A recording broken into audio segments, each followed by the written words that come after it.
Kamu tahu, umat Muslim suka membanggakan diri tentang mencuci pantat mereka, dan mereka pikir itu membuat mereka lebih baik dari kamu, seperti wanita ini. Menurutku pada akhirnya ini benar-benar soal siapa yang mencuci pantat mereka setelah buang air besar. Itu saja. Ini bukan soal membangun gedung pencakar langit, atau pergi ke bulan, atau menciptakan penemuan baru seperti internet atau AI. Tapi tidak, bukan tentang itu semua. Semua itu intinya hanya soal membersihkan pantatmu. Saya akan bilang, apa gunanya itu? Pantatku yang belum dicuci masih akan terlihat lebih baik daripada muka sialanmu itu. Dan kalau kamu bicara tentang orang Somalia dan bagaimana kami disebut bajak laut, penipu, dan segala macamnya, Dan hasil perkawinan saudara. setidaknya kami membersihkan Bokom setelah buang air besar. Itu sebenarnya inti dari semuanya. Pada akhirnya itu yang paling penting. Jadi kalau kamu nggak membersihkan Bokommu, jangan bicara sama aku. Jangan bawa omongan itu ke aku. Sebenarnya tidak usah. Oke, coba lihat ini. Seorang lagi, saya tidak tahu apakah dia orang Somalia, seorang wanita muslim lain di Amerika, mengeluh tentang petugas kebersihan yang terus-menerus mengambil botol plastik dari toilet umum yang biasa dia gunakan. Jadi, dan ini juga merupakan pesan untuk kalian semua orang kafir non-muslim. Setiap kali Anda melihat botol plastik di kamar mandi umum, ketahuilah bahwa ada seorang muslim yang meninggalkannya, baik untuk dirinya sendiri maupun untuk sesama muslim. Karena mereka suka membersihkan pantat mereka. Bro, satu hal yang benar-benar bikin aku kesal dalam suka dukanya menjadi seorang muslim itu, serius, yaitu ketika kamu menyembunyikan botol air kosong di restoran, khususnya di tempat kerjamu. Aku nggak tahu kalau orang lain menyembunyikannya di tempat lain, tapi bagian pemeliharaan bilang ini sampah karena berbahaya. Kamu makhluk menjijikan. Gak ada yang mau air menetes dari pantat jelekmu dan membasahi dudukan toilet. Gak ada yang mau seperti itu. Bahkan kalau kamu mengelapnya dengan tisu, yang aku yakin kalian juga gak lakukan karena kalian gak peduli sama orang lain. Kamu pikir itu air bersih. Gak ada yang mau melihat itu. Menjijikan.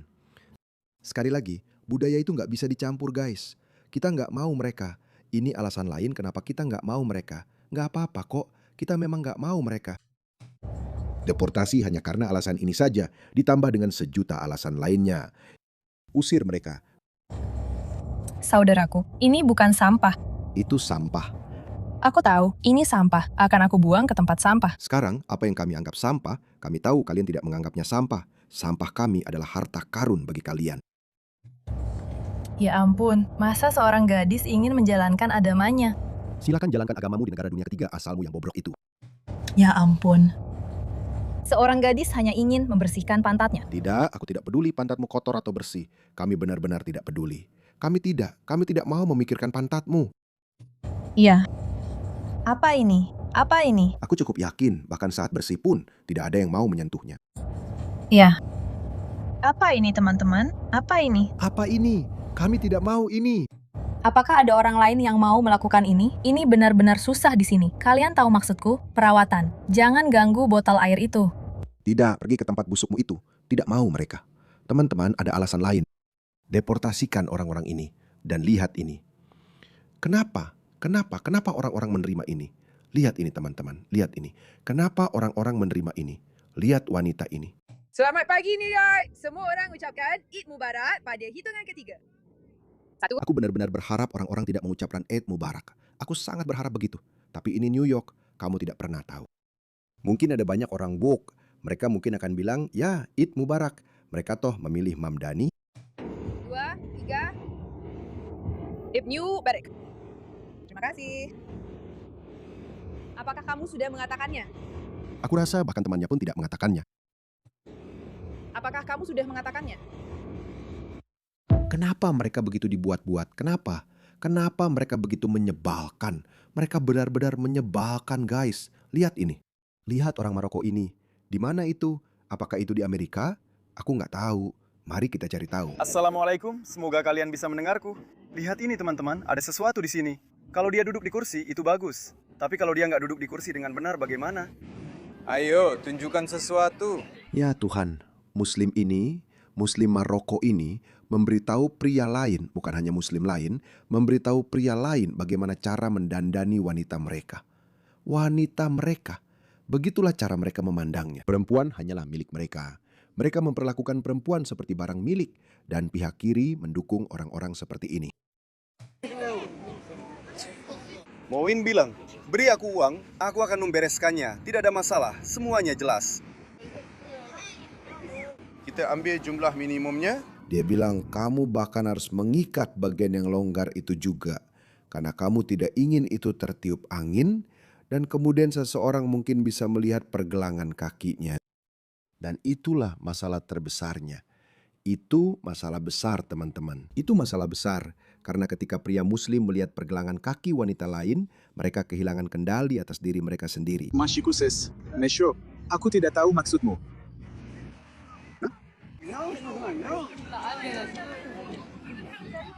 Ya Tuhan, dia benar-benar memberitahumu bagaimana perempuan harus berpakaian, bagaimana wanitamu harus berpakaian. Katakan, Aku tidak peduli tentang itu, aku hanya ingin hidup dengan itu, kau tahu aku. buat agar tahan angin. Cendekiawan Islam Abu Ibrahim di Kanada. Muslim Gen Z tidak malu-malu soal hukum syariah. Ini benar. Generasi kedua dan ketiga Muslim yang lahir di Barat, mereka lebih radikal dan ekstremis daripada orang tua mereka. Lihat ini, dengarkan ini. Jadi satu hal yang bagus dari Gen Z adalah kita melihat semacam kebangkitan kembali yang lebih, saya tidak tahu kata terbaiknya, seperti ortodoks, tradisional. Saya tidak ingin memakai istilah yang membingungkan, Benar-benar tapi kami tidak malu mengakui bahwa hijab itu salah. Kamu tahu, kami tidak malu-malu soal syariah. atau pernikahan anak atau budaya kehormatan. Kami tidak malu-malu soal itu. Kami juga tidak malu menjadi jihadis. Kami tidak malu mengatakan kepada orang Yahudi dan Kristen bahwa mereka adalah binatang pengganggu. Mereka adalah makhluk terburuk. Kami tidak malu tentang itu. Dan orang-orang mulai terbuka pada gagasan bahwa Islam. Ya Tuhan, lihat orang itu bro. Deportasikan. Hanya karena menurunkan rata-rata standar kecantikan nasional dari segi estetika, Mungkin bertentangan dengan liberalisme, mungkin bertentangan dengan sekularisme, mungkin bertentangan dengan demokrasi. Toko buku lokal. Jenis buku yang dulu mereka miliki sebelum peristiwa 11 September. Kita tidak melihat buku-buku itu lagi di toko buku. Kita memang tidak melihatnya. Kita tidak melihat kaset, pita video, jenis ulama yang dulu sering kita lihat. Kamu tahu, orang-orang dulu mengenal Said Qutb, orang-orang mengenal Muhammad Qutb. Bahkan sepertinya Abdullah Azam juga dikenal orang-orang tahu. Maksud saya ingat tepat setelah peristiwa 11 September, beberapa masjid harus menyingkirkan video dan kaset tentang khutbah-khutbah lama yang pernah diberikan oleh orang-orang. wah ya Tuhan, apakah kamu memperhatikan itu? Apakah kamu mengerti betapa pentingnya hal itu? Dia bilang sebelum peristiwa 11 September, mereka harus melakukannya. Jadi setelah peristiwa 11 September, mereka harus menyembunyikan literatur jihadis karena mereka takut FBI dan semua lembaga penegak hukum anti-terorisme ini akan menindak mereka. Tapi sekarang, mereka tidak perlu lagi menyembunyikannya. Lihat, dunia ini sudah terbalik. Inilah sebabnya kami bilang, hanya 25 tahun setelah Muslim membunuh 3.000 warga New York, warga New York yang sama memilih seorang wali kota Muslim. Dunia ini sudah terbalik, teman-teman. Ketika saya berbicara tentang khilafah dengan generasi Z, mata mereka berbinar-binar. Khilafah adalah kekhalifahan. Mata mereka berbinar-binar. Mereka bilang, ya, kapan kita akan punya kekhalifahan di Amerika? Hore! Kenapa tidak ada yang pernah memberitahu saya tentang ini sebelumnya? Ini luar biasa. Islam memiliki peradaban. Islam memiliki martabat. Konsep ini, Anda tahu, yakni totalitas kekuasaan Allah adalah kedaulatan. Kita Kita adalah orang-orang yang berpolitik. Kita adalah orang-orang yang menginginkan orang jihadis yang ingin menguasai dunia dan mereka ingin memaksakan nilai-nilai kuno mereka kepada kita semua. Dan mereka menyebut itu peradaban. Ya, melihat dunia yang adil dan bermoral. nah apa yang kamu sebut adil dan bermoral, definisi kita sangat berbeda. Kami adalah orang-orang yang ingin melihat Islam kembali kuat. Dan kamu tahu, kami tidak begitu, apa ya istilahnya, terhambat memahami Islam secara politik. Seperti mungkin generasi yang lebih tua, yang mungkin mundur ketika kamu berbicara tentang khilafah. Kamu tahu, ketika saya pertama kali mulai terjun ke dalam pekerjaan dakwah, saya diberitahu, tentu saja, untuk mendekati orang-orang ini. Dakwah berarti penyebaran agama. Jadi mereka telah secara aktif menyebarkan Islam, tidak hanya kepada non-Muslim, tetapi juga kepada Muslim yang tinggal di Barat. karena mereka adalah aset terbesar mereka. Mereka tahu bahwa jika kita bisa mempertahankan muslim muda di barat dan menjadikan mereka lebih islami, menjadikan mereka muslim yang ortodoks, maka itu adalah aset bagi mereka. Itu akan membantu mereka menggulingkan pemerintah barat. Itulah tujuannya, itu adalah tujuan mereka. Saya tidak berpikir mereka akan berhasil, mereka hanya tidak punya cukup banyak orang. Saya rasa tidak.